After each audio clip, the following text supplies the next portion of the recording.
இந்த போதி தர்மம்லாம் பார்க்குறோம்ல முதல்ல மூடிட்டு அது மாதிரி இருப்பார். பார்த்தா ஒரு கண் அப்படியே ரெட்டாக இருந்துச்சுங்க. அந்த மேலே துணி போத்திருக்காருல தார்லேயே பூசணம் எப்படி இருக்கும். இப்போ நாங்கள் பயந்து பயந்து போக ஒரு நாள் பார்த்துட்டாரு. பார்த்தா எங்கள் அக்காவுக்கு எங்களுக்கு பயம், பயங்கர பயம். ஆனால் நான் மட்டும் என்ன பண்ணேன்னா யாரும் போய் பார்க்க மாட்டாங்க பயந்துட்டு. நான் மட்டும் போனேன். பார்த்துக்கிட்டே தான் இருக்கேன். ஃப்ரீயாக இருக்கும்போது அங்கே பார்ப்பேன், அவர் பார்ப்பேன் என்ன பண்ணுறாரு அப்படின்னு பார்ப்பேன். ஏன்னா அவர் எனக்கு ரொம்ப பிடிச்சி போச்சு. ஆனால் மாயமாக மறைஞ்சிட்டார். ஒரு சொம்பில் தண்ணி கொண்டு வர சொன்னார். தண்ணி கொண்டு போனேன். ஒரு குச்சியை வச்சு என்னமோ சொன்னாருங்க. எனக்குள்ள ஒரு மாற்றம் வந்துச்சு.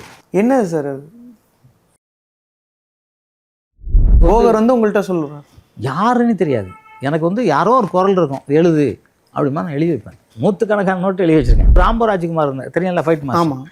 அவருக்கு ஒத்த தலைவலி. ஒத்த தலைவலின்னா அவரால் ஷூட்டிங் ஸ்பாட்டில் நிற்க முடியாது. நான் போடுறேன்னு சொன்னேன். 6 மணிக்கு ரெடி ஆகிட்டார். நான் போய் போட்டேன். ஊரில் எத்தனை கெட்ட வார்த்தை எல்லாரும் திட்டாருன்னு. ஆனால் 15 நிமிஷத்தில் அவர் வலி போச்சு. அவர் சாகிற வரைக்கும் தலைவலி கிடையாது. அப்படி என்ன சார் மருந்து? அது உலகத்திலே யாருமே ஒரு துண்டை வச்சு இடுப்பு வலி சரியாகும்னு சொல்ல. அமெரிக்காவில் கமலாகாரிஸ் வரைக்கும் எனக்கு பேசினாங்க. இதெல்லாம் எங்கே சார் கற்றுக்கிட்டீங்க, எங்கே தெரிஞ்சுக்கிட்டீங்க? ஒழுக்கமாகவும் ஒழுங்காகவும் கடமையாகவும் கண்ணியமாகவும் எங்கள் வாத்தியிட்ட கற்றுக்கிட்டால்தான் தான் அவர் எனக்கு நிறையா விஷயங்கள் சொல்லி தந்தார்.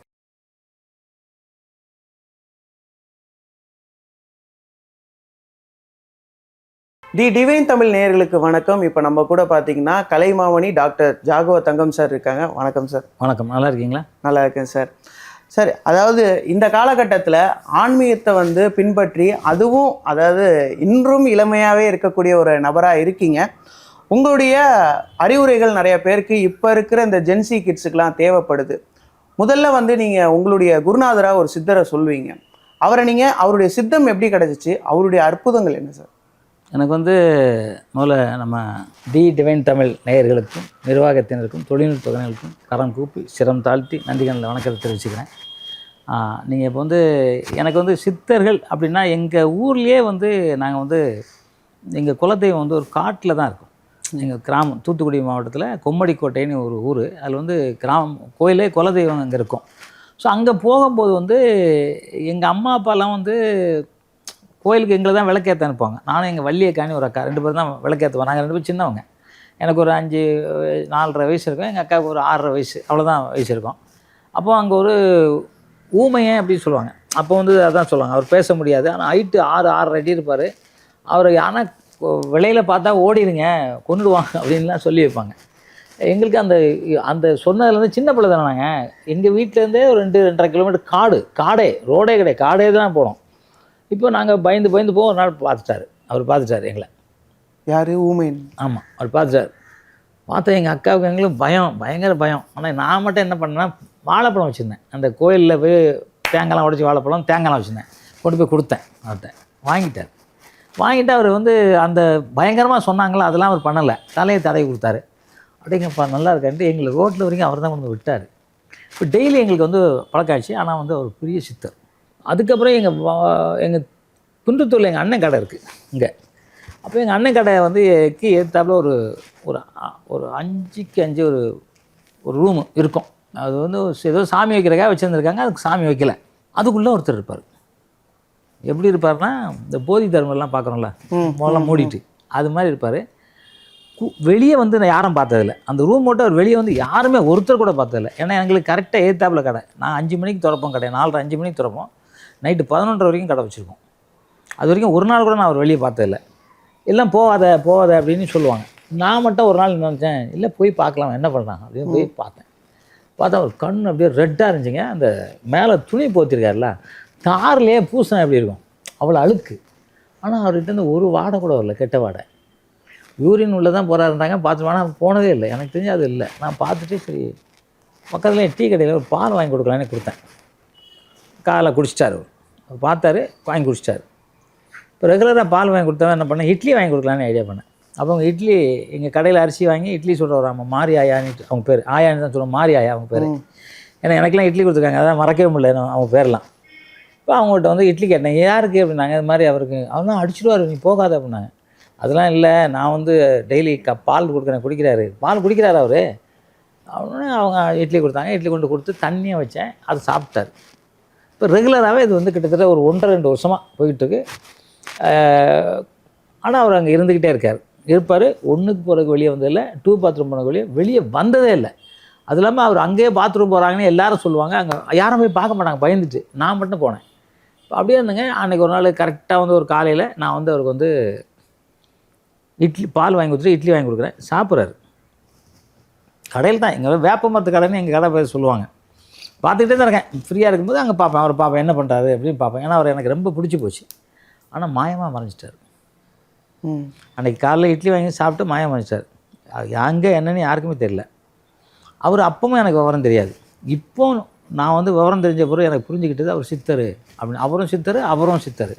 அதுக்கப்புறம் எங்கள் வாத்தியாட்ட வந்து திருச்சியில் போய் ஃபைட்டு கற்றுக்க போனேன். எனக்கு வந்து ஒரு வாட்டி ஏதோ கடிச்சிருச்சு. இப்படி தடவிட்டேன்னா மூஞ்சிலாம் ரெட் ஆகிடும், மூஞ்சி உடம்பு ஃபுல்லாக ரெட் ஆகிடும் இப்படி தடவுனாலே. அப்போ ஏதோ ஒரு பூச்சி கடிச்சிருக்கு. நான் அதனால் பள்ளிக்கூடத்துக்கு போகாமல், பள்ளிக்கூடம் தான் சிலம்பக்கலை, அதெல்லாம் கற்றுக்காமல் வீட்டிலே உட்காந்துட்டேன். வெளியே போனாக்க கை எப்படி வருது, கையில் அரிப்பு வந்தாலே வந்துடும். உடனே எங்கள் வாத்தியார் ஒரு நாள் வந்தார். வந்து அவர் வந்து அதிகமாக திட்டுறது கீரை முண்டாம்பார். அவரும் அதிகமாக திட்டுறது அவள் தான், எவ்வி திட்டுறது. என்னடா கிளாஸுக்கு வரவே இல்லைண்ணா. அப்போ சொன்னேண்ணே இது மாதிரி இருக்குண்ணே, மூஞ்செல்லாம் இருக்குது, எப்படி இருக்கேன் அப்படின்னேன். டேய் இதுக்கெலாம் வாடா உடனே சரி பண்ணுறேன்னாரு. என்னடா அது சரி பண்ண முடியுமா, நாங்கள் என்னெல்லாமே பண்ணி பார்த்து சரியாகலை. இப்போ அவர் கூப்பிட்டு போய் பள்ளிக்கூடத்துக்கு கூப்பிட்டு போயிட்டார். பள்ளிக்கூடம் தான் சொல்லுவோம், சிலம்பக்கலையை பள்ளிக்கூடம் தான் சொல்லுவோம். ஏன்னா அந்த மாதிரி தான் நாங்கள் ஒழுக்கமாக அது இருந்தது. ஒரு சொம்பில் தண்ணி கொண்டு வர சொன்னார். தண்ணி கொண்டு போனேன். தண்டியை வந்து பழக்கட்டை இருக்குல்ல, மனக்கட்டை சொல்லுவோம், உட்காந்து பண்ணுவோம்ல, அதில் வைடானார். அதில் வச்சேன். ஒரு குச்சியை வச்சு என்னமோ சொன்னாருங்க. அது எனக்கு என்னன்னே தெரியாது. குச்சியை வச்சு சுற்றிட்டு இந்த தண்ணி அப்படியே கீழே வைக்காமல் எடுத்துருப்போம். ஒரு பழக்கட்டை வச்சு அதில் அண்டாவில் கொஞ்சம் தண்ணி வச்சு அதில் இதில் பாதியை ஊற்றிட்டு பாதி குடிச்சிரு, ஆனால் குளிச்சிரு, அவ்வளோதான். இவ்வளோதான் சொன்னார். அஞ்சரியாம்மா நம்ம என்ன இப்போ எனக்கு ஒரு 15 வயசு இருக்குமா. ஆமாம், இதெல்லாம் எப்படி சரியாகணும் நான் போயிட்டேங்க.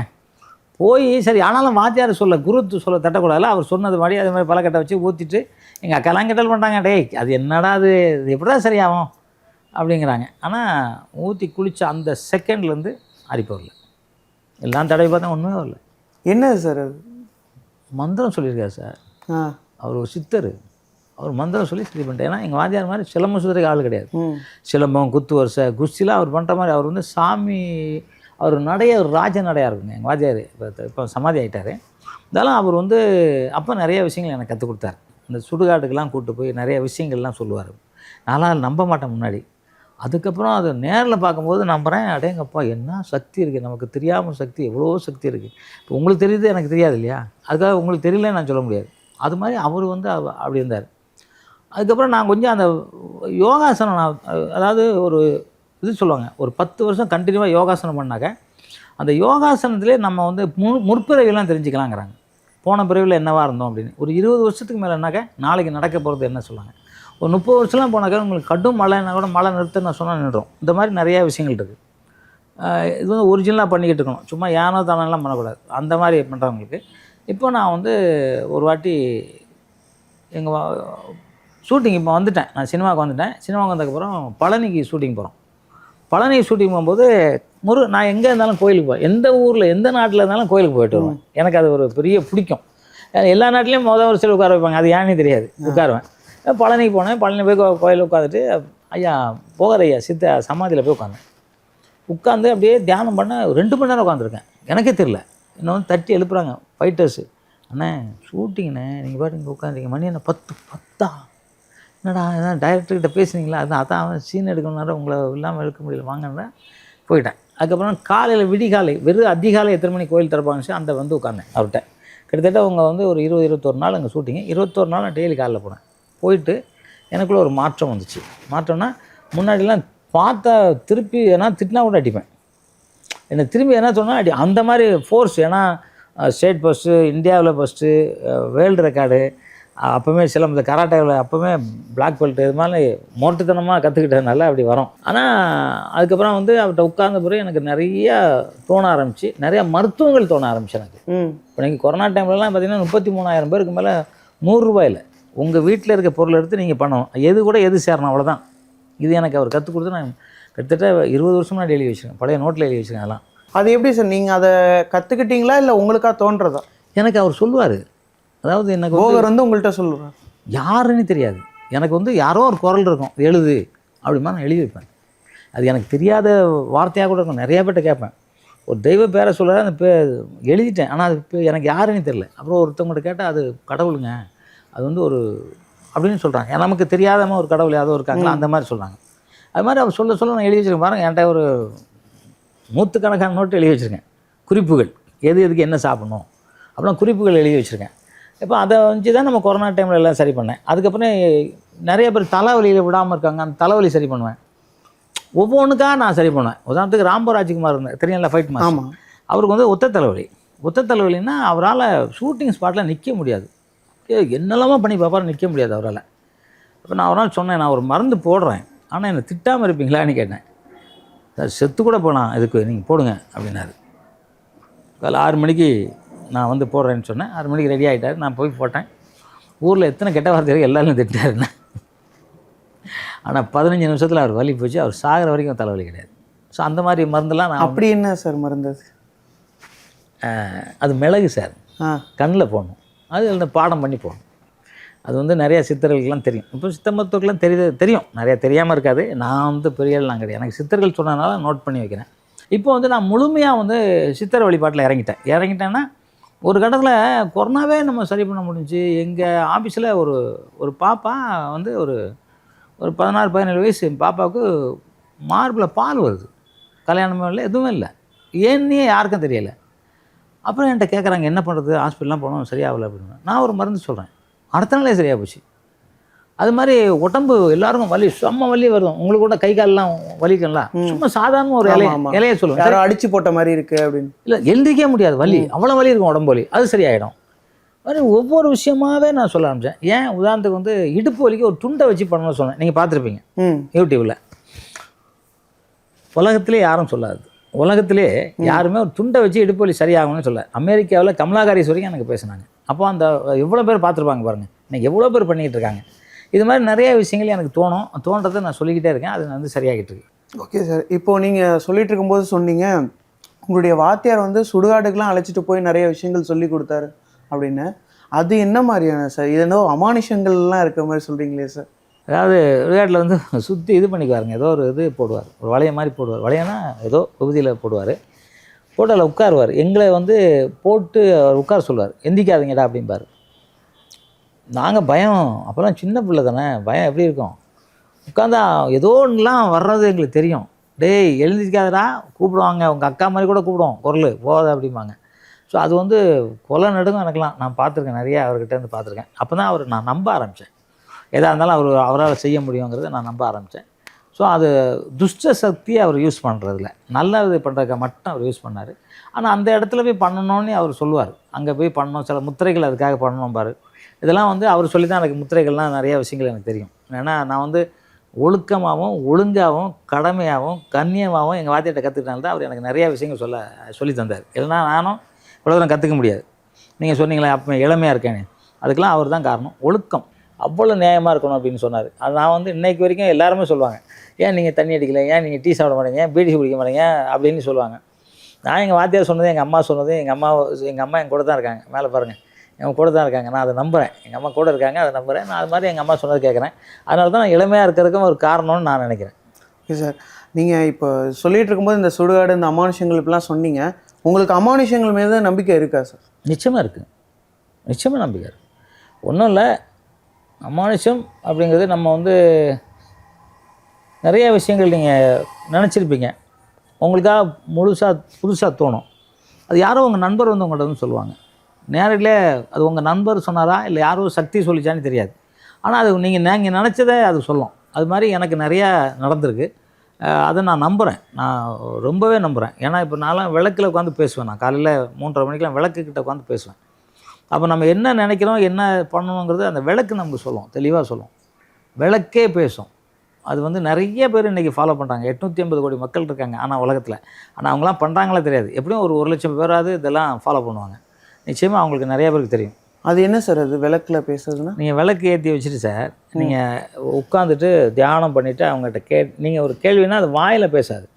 இப்போ நான் ஒன்றும் இல்லை சார், நீங்கள் வந்து இப்போ வந்து நீங்கள் திருச்சிக்கு போகணுன்றீங்க, திருச்சிக்கு போகலாம், எந்த இடர்பாடும் இல்லாமல் எனக்கு இருக்கணும்னா நீங்கள் மேலே ஏறுங்க லைட்டு, ஒரு மட்டம் இவ்வளோ இருக்கும், நீங்கள் இவ்வளோ ஏறுங்க அப்படின்னா ஏறும், இல்லை போக வேண்டாம்னா ஆடும். அதுதான் வந்து அந்த சக்தி. இது மாதிரி நிறையா விஷயங்கள் இருக்குது, எல்லா விஷயத்துலையும் இருக்குது. இதெல்லாம் எங்கே சார் கற்றுக்கிட்டீங்க, எங்கே தெரிஞ்சுக்கிட்டீங்க? அதான் சொல்ல, எங்கள் வாத்தியார் சொன்னது அப்படியே ஃபாலோ பண்ணேன். அதுக்கப்புறம் நான் வந்து அதில் உட்கார எனக்கே எல்லாமே புரிய ஆரம்பிச்சு. நான் இப்போ முன்னாடி ஒரு வார்த்தை சொன்னேன்ல, நான் ஏதோ நினச்சிருப்பேன், உங்களுக்கு தெரியாது, யாரோ வந்து சொல்லி கொடுப்பாங்கண்ணே, அது மாதிரி நான் இப்படி நினச்சிக்கிட்டு இருப்பேன்ல, நினைக்கிறத இப்போ நீங்களே வந்து சொல்லுவீங்க, சார் அந்த இது இருக்காங்க சார் அப்படிம்பாங்க. அப்போது எனக்கு வந்து ஓகே கரெக்டுன்னு நோட்டு எழுதிடுவேன். அது வரைக்கும் நான் தப்பாக எழுதக்கூடாதுன்னு நினச்சிருப்பேன். அதுக்கப்புறம் நான் இருக்கோம் அது மாதிரி எனக்கு நிறையா விஷயங்கள். அதான் நான் அது வழிபாட்டில் இருக்கிறனால வருது. அவங்க நேரில் வந்து சொல்கிறாங்கங்கிறதுலாம் எனக்கு தெரியாது. ஆனால் வழிபாட்டில் இருக்கிறனால வருது. ஒன்றும் இல்லை சார், யோகாசனம் வந்து நான் எங்கள் வாத்தியார்ட்ட கொஞ்சம் கற்றுக்கிட்டேன். ஆக்சுவலாக யோகாசனத்துக்கு வந்து சிவன் கிட்ட வந்து பதஞ்சலி முனிவர் நேரடியாக கற்றுக்கிட்டு அவர் தான் வந்து மக்களுக்கு சொன்னார். இன்றைக்கி மோடி ஐயா இருக்காருன்னா, இன்றைக்கி மோடி ஐயா என்ன வயசு, எப்படி போகிறாரு பாருங்க, ஃப்ளைட்டில் யாருமே எப்படி ஜம்ப் பண்ணி போகிறாரு பாருங்க. அதுக்கு என்ன காரணம்னா அவர் யோகாசனம் தான். ஸோ அந்த யோகாசனம் வந்து நான் வந்து செய்ய எனக்குள்ளே நிறைய யோகாசனம் வந்துச்சு. அதாவது மூச்சு எங்கெல்லாம் கொண்டு போய் நிறுத்தினா நம்ம உயிர் இறக்காமல் இருப்போம். இரவாத வரம் ஆனோன்னு கேட்குறாங்களா நிறைய பேர். அப்போ மூச்சு எங்கெல்லாம் கொண்டு நிறுத்தணும், மூச்சில் எந்த பக்கமாக மூச்சு இழுக்கணுங்கிறதெல்லாம் எனக்காக தோணுது. அதுக்கப்புறம் வந்து அன்றைக்கி ஒரு நாள் திருவண்ணாமலை போகிறேன், ஒரு சித்தர் சொல்கிறாரு, மூச்சு இந்த வழியாக தான் இழுக்கணும், நீ அப்படி தான் இழுக்கிறியா அப்படிங்கிறாரு. நான் பண்ணிக்கிட்டு தான் இருக்கேன், ஆனால் எனக்கு தெரியாது இதுதான் அப்படின்னு தெரியாது. ஆனால் அவர் சொல்லும்போது அப்போ யாரோ நமக்கு சொல்லி கொடுக்குறாங்களா, அந்த அமானுஷ்யமாக யாரோ சொல்கிறாங்க, கடவுள் வந்து கிளாஸ் எடுக்கிறான்னு நினைக்கிறேன். ஸோ அது மாதிரி நிறைய விஷயங்கள் எனக்கு வந்து அப்படி புரியுது, நான் அதை செஞ்சுக்கிட்டு தான் இருக்கேன். அதே போல் இப்போ நீங்கள் மூச்சை பற்றி பேசும்போது சொன்னீங்க, அந்த சந்திரக்கலை சூரியக்கலை இந்த மாதிரியான இதெல்லாம் இருக்குல்ல சார், அதெல்லாம் வந்துட்டு சில இடங்களில் சொல்கிறாங்க, நீங்கள் ஒரு வேலை ஆகணும்னா கூட இந்த பக்கம் மூச்சு வந்துச்சுன்னா கண்டிப்பாக அந்த வேலை நடந்துடும், இந்த பக்கம் மூச்சு வந்துச்சுன்னா வேலை நடக்காது அப்படிலாம் சொல்கிறாங்களே சார், அது நீங்கள் எக்ஸ்பீரியன்ஸ் பண்ணியிருக்கீங்க? 100க்கு 100 உண்மை சார். அது சூரியகலையில் என்னென்னலாம் பண்ணணும் அது நடக்கும், சந்திரகலையில் என்னென்ன பண்ணணும் அது நடக்கும், சுழிமுனைன்னு ஒன்று இருக்குது அதில் என்னென்ன நடக்கும், இது எல்லாமே அப்படியே நடக்குது சார். நீங்கள் ஒன்றும் இல்லை சார், இன்றைக்கி என்ன கிழமை? இன்றைக்கா சார்? திங்கக்கிழமைன்னா என்ன சொல்லுவோம், அது திங்கள்னா என்ன, சந்திரன் தானே, கரெக்ட் தானே? ஆமாம். ஓகே. ஞாயிறுனா சூரியன். ஞாயிற்றுக்கிழமை 6 to 7 சூரியகலையில் தான் மூச்சு நடக்கும். நீ டெஸ்ட் பண்ணுங்கள். திங்கக்கிழமை சந்திர வரையில் தான் நடக்கும், டெஸ்ட் பண்ணுங்கள். அப்போ இறைவன் என்னெல்லாம் சொல்லி வச்சுருக்காரு நமக்கு, இது மாதிரி ஒவ்வொன்றுக்கும் ஒவ்வொரு சார். இதெல்லாம் எப்படி சார் கண்டுபிடிச்சாங்க சித்தர்கள்? இப்போ கண்டுபிடிச்சதா? அது பல லட்சம் ஆண்டுகளுக்கு முன்னாடி கண்டுபிடிச்சி எழுதி வச்சு போயிருக்காங்க சார் ஓலைச்சுவடியில். இன்றைக்கி நினச்சி பார்த்தீங்கன்னா பெரிய ஆச்சரியமாக இருக்கும் அதெல்லாம், ஏன்னா அவ்வளோ உண்மை இருக்குது அதில். ஓகே சார், இப்போது சித்தர்கள் அப்படின்னாலே எல்லாருக்கும் ஒரு புரிதல் என்னவா இருக்குன்னா, அவங்க வந்து மருத்துவம் மட்டும்தான், ஒரு அமைதியான சாந்தமான ஆட்கள் தான் அப்படின்னு. பட் ஆனால் சித்தர்கள் தானே சார் தற்காப்பு கலைகளிலுமே வல்லவர்களாக இருந்திருக்காங்க. அதே போல் சில மாயாஜாலங்கள் இந்த மாதிரியான விஷயங்களும். அப்படிப்பட்ட சித்தர்கள் பற்றி எதுவும் சொல்லுங்களேன் சார். நிறைய பேர் இருக்காங்க சார். இன்றைக்கி போகர் ஐயா இருக்கார், நம்ம இவர் போதி தர்மர் இருக்கார், இவங்கெல்லாம் சித்தர்கள் தான். ஏன்னா தற்காப்புகளையும் அவங்க கற்றுக்கிட்டாங்க. ஏன்னா அவங்களுக்கு பல பிரச்சனைகள் வந்துச்சு. இப்போ போதி தர்மம் வந்து சைனாவுக்கு போகிறான்னு சைனாவில் அவரை எதுக்க ஆரம்பித்தாங்க. அப்போ அந்த இடத்துல அவர் எதுக்குன்னா நோக்கோர்மங்கிற கலையை அவர் யூஸ் பண்ண ஆரம்பித்தார், பர்ம கலையை யூஸ் பண்ண ஆரம்பித்தார். அப்போ அவருக்கு அடி பண்ணி ஆரம்பித்தாங்க. அப்புறம் வந்து அதுக்காக நம்ம எல்லா கலையும் கற்றுக்க ஆரம்பித்தார். அவரும் எல்லா கலையும் போர்க்கலைகள்லாம் கற்றுக் கொடுக்க ஆரம்பித்தார். ஏன்னா அவங்களுக்கு தோன்றது தான். அதே மாதிரி வந்து போகராயா இருக்கட்டும், அகத்திய முனிவராக இருக்கட்டும், இது மாதிரி காக புஜண்டர், இது மாதிரி ஒவ்வொரு சித்தர்களுமே வந்து நம்ம திருமலர் ஐயா 6500 வருஷம் வாழ்ந்திருக்காரு. அவர் கண்டுபிடிச்சதெல்லாம் மருத்துவம் தான், வர்மக்கலை மருத்துவம். இது மாதிரி அவர் கண்டுபிடிச்சது உலகத்தில் இன்னைக்கு வரைக்கும் கொரோனாவை சரி பண்ணது திருமலர் ஐயா கண்டுபிடிச்ச மருந்து தான், வேறு எதுவுமே சரி பண்ணல. அவர் குடித்த கபசுரக்கூடியதும் அவர் தான் எழுதி வச்சார். அந்த மாதிரி அவங்களுக்கு வந்து நிறைய விஷயங்கள் வந்து சித்தர்களுக்கு வந்து தன்னால் உருவாகி, ஏன்னா கடவுள் கூட நேரடியாக பேசுகிறவங்க அவங்க. இப்போ நீங்கள் வந்து சிஎம் உங்களுக்கு ரொம்ப நல்லா தெரியும்னா நீங்கள் சிஎம்கிட்ட பேசுவீங்கல்ல, சாதாரண ஒரு ஆள் போய் சிஎம்கிட்ட பேச முடியாதுல்ல. அது மாதிரி சித்தர்கள் வந்து ரொம்ப கடவுள்கிட்ட நேரடியாக வந்து தொடர்பு வச்சவங்க. அவங்க கடவுள் மூலியமாக எல்லாம் கற்றுக்கிட்டு தான் இது எல்லாத்துக்கும் பரப்புகிறாங்க. அது நம்புறவங்க நம்புவாங்க, நம்பாதவங்க விட்டுருவாங்க. முக்கியமாக சொல்லாம சார், புரட்சித் தலைவர் எம்ஜிஆர் அவர்கள் மிகப்பெரிய சித்தர். அவர் யோகாசனம் பெரிய ஆள். அவர் வந்து சாமி கும்பிட மாட்டார் அப்படிலாம் சொல்லுவாங்க. அவர் அண்டர் கிரவுண்டில் வந்து யோகா பண்ணி அங்கே டெய்லி சாமி கும்பிடுவார். நாங்கள் இருக்கும்போது என்னை அங்கே கூப்பிட்டு போய் சொல்லியிருக்காரு. நிறைய விஷயங்கள் அவரும் சொல்லி கொடுத்துருக்காரு. அதாவது இந்த ஓரை சொன்னீங்களா, மூக்கு சுவாசம்லாம் அவர் எனக்கு சொன்னார். மூக்கு சுவாசம் எனக்கு முன்னாடி எங்கள் வாத்தியார் சொல்லியிருந்தா கூட அவரும் அதை தெரிஞ்சு வச்சுருந்தார். இந்த ஓரை நடக்கும்போது தான் இந்த சுவாசம் நடக்கும்போது அந்த ஓரையில் இருக்கணும், அப்போது நிறைய சக்ஸஸ் வரும் அப்படின்னு நிறைய விஷயங்கள் வந்து அது அவர் எனக்கு சொல்லுவார். அது மாதிரி ஒவ்வொரு ஓரைக்கும் ஒவ்வொரு இது இருக்குது. அதை வந்து கரெக்டாக தெரிஞ்சுக்கிட்டு அது கரெக்டாக இப்போ நான் கூட அது புக்கு போட போகிறேன். ஏன்னா நிறைய பேருக்கு அது தெரியல, தெரிஞ்சுக்கிட்டு எல்லாரும் கற்றுக்கட்டும் அப்படிங்கிற புக்கு எழுதிக்கிட்டு இருக்கேன். ஸோ அந்த மாதிரி எல்லா விஷயங்களும் வந்து சித்தர்கள் கரெக்டாக எழுதி வச்சுருக்காங்க.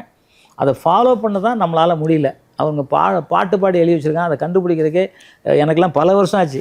ஒரு வார்த்தை கண்டுபிடிக்க பல வருஷம் ஆச்சு. ஏன்னா நான் படிக்கலை, இருந்தாலும் அவங்க பாட்டு எனக்கு புரியுது. இவ்வளோ நேரம் உங்களுடைய பல கருத்துக்களை வந்து பகிர்ந்தீங்க. கண்டிப்பாக இதோட மட்டும் முடிக்காமல் நம்ம வாரம் ஒவ்வொரு கருத்துக்களை வந்து பகிர்ந்துக்கலாம் சார். ரொம்ப நன்றி சார் உங்கள் நேரத்துக்கு. தி டிவைன் தமிழ் நேயர்களுக்கும் நிர்வாகத்தினருக்கும் தொழில்நுட்பங்களையும் மீண்டும் நன்றிகள் வணக்கத்தை தெரிவிச்சுக்கிட்டு, நம்ம நேயர்களுக்கு இப்போ அவங்க கேட்டாங்க, நிறையா கேள்விகள் கேட்டாங்க. இன்னும் தொடர்ந்து நாங்கள் வந்து இது சம்மந்தமாக பேச போகிறோம். அதுக்கு முன்னாடி இதெல்லாம் நம்ம கற்றுக்கிட்டு ஜெயிக்கணும்னா நம்ம கண்டிப்பாக ஒன்று பண்ணணும். நம்ம அம்மாவும் அப்பாவும் தெய்வமாக நினைக்கணும்.